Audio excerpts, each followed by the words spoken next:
मी सामाजिक कार्यकर्ता तात्याराव भुजंग। तर आज आम्ही चिंचोली लिंबाजी येथील गेस्ट हाऊस या ठिकाणी आलेलो आहे। तर मित्रांनो, गेल्या 10-15 वर्षापूर्वी आपल्या चिंचोली लिंबाजीची खासियत म्हणून गेस्ट हाऊस त्या ठिकाणी होते। अनेक सामाजिक क्षेत्रातील असो, राजकीय क्षेत्रातील असो, धार्मिक क्षेत्रातील असो, जेही मान्यवर या चिंचोली लिंबाजी गावाला यायचे तर ते सर्वप्रथम आराम करण्यासाठी आपल्या चिंचोली लिंबाजी येथील गेस्ट हाऊसला आराम त्या ठिकाणी करायचे।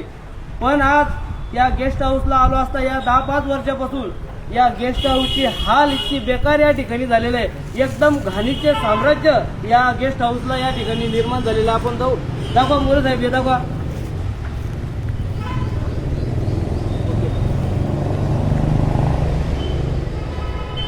तर आपण ही घाण या ठिकाणी पाहिलेली आहे, कारण हे गेस्ट हाऊस एकदम सिल्लोड कन्नड रोल्टच असल्यामुळे 1 कोटी रुपयाची प्रॉपर्टी आहे आणि आज ही कोटी रुपयाची प्रॉपर्टी धूळ खात या ठिकाणी पडलेली आहे। तर मी या व्हिडिओच्या माध्यमातून प्रशासनाला किंवा प्रतिनिधींना किंवा आता नवनिर्वाचित जिल्हा परिषद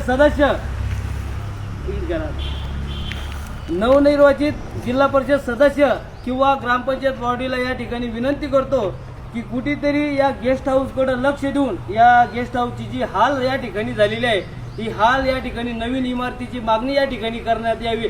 अनेक बालवाड्यांना बालवाडी बांधण्यासाठी जागा उपलब्ध नाही। जर या ठिकाणी बालवाडी किंवा शासकीय डिपार्टमेंटचे काही ऑफिस या ठिकाणी जर बांधण्यात आले तर या जागेला 100% महत्त्व या ठिकाणी निर्माण होणार आहे, कारण ही कोटी रुपयाची प्रॉपर्टी आहे आणि आज ही कोटी रुपयाची प्रॉपर्टी या ठिकाणी धूळ खात पडलेली आहे। तर या ठिकाणी बरेच नागरिक मला या ठिकाणी भेटले आणि त्यांनी सांगितले की आपल्या हा जी गेस्ट हाऊसची जी अडचण आहे, ही अडचण आपण आपल्या सोशल मीडियाच्या माध्यमातून प्रतिनिधी समोर असो किंवा प्रशासनासमोर असो मांडण्याचा या ठिकाणी आपण प्रयत्न करावा। तर आज हा योग या ठिकाणी आलेले आमचे आपल्या चिंचोली लिंबाजीचे प्रसिद्ध व्यापारी राजू शेठ असो, त्यानंतर आपले संतोष पवार असो, त्यानंतर आपले संजय पवार असे, तर असे प्रत्येक प्रतिष्ठित नागरिक या ठिकाणी जमलेले आहे। मित्रांनो, या गेस्ट हाऊसमध्ये पाहण्यासाठी आलो असता अनेक जण या ठिकाणी मुततात, घाण या ठिकाणी करतात। अनेक ठिकाणी दारूच्या बाटल्या पडलेल्या आहे, अनेक ठिकाणी पाणी या ठिकाणी साचलेलं आहे, अनेक केर कचरा या ठिकाणी लोक फेकतात। तर कुठेतरी या कोटी रुपयाच्या जागेचा चांगला उपयोग या ठिकाणी झाले पाहिजे आणि मी गावातील प्रतिनिधींना असो किंवा तालुक्यातील असो किंवा प्रशासनाला विनंती करतो की या गेस्ट हाऊसची नवीन इमारतीसाठी आपण प्रस्ताव टाकावा। अनेक शासकीय डिपार्टमेंट या ठिकाणी या जागेवर त्या ठिकाणी त्याची स्थापना करण्यात यावी, एवढंच मी या ठिकाणी सांगू इच्छितो। आणि कारण सांगण्याचं तात्पर्य असं आहे की बऱ्याच वर्षापासून या जागेचे खूप हाल या ठिकाणी झालेले आहे। तर मी आपले चिंचोली लिंबाजीचे प्रसिद्ध व्यापारी राजू शेठ यांना विनंती करतो की काय म्हणणं आहे आपलं नेमकं या गेस्ट हाऊस विषयी।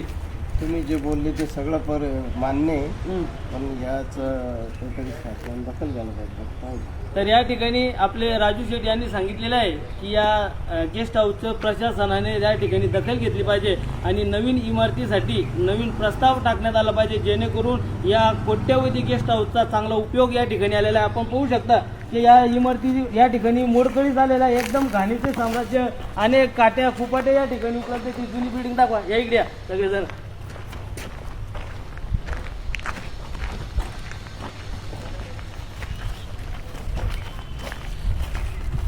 या बरे साहेब या।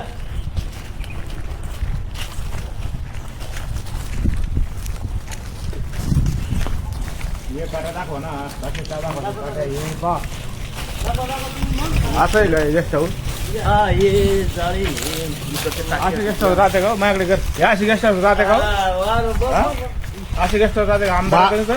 12 खेड्याचं चिंचोली माहेर घरी ना। तर आपण पाहू शकता की या गेस्ट हाऊस मधील ज्या जुन्या इमारती आहेत त्या मोडकळीत झालेल्या आहे, एकदम घाणीचं साम्राज्य या गेस्ट हाऊसला निर्माण झालेलं आहे।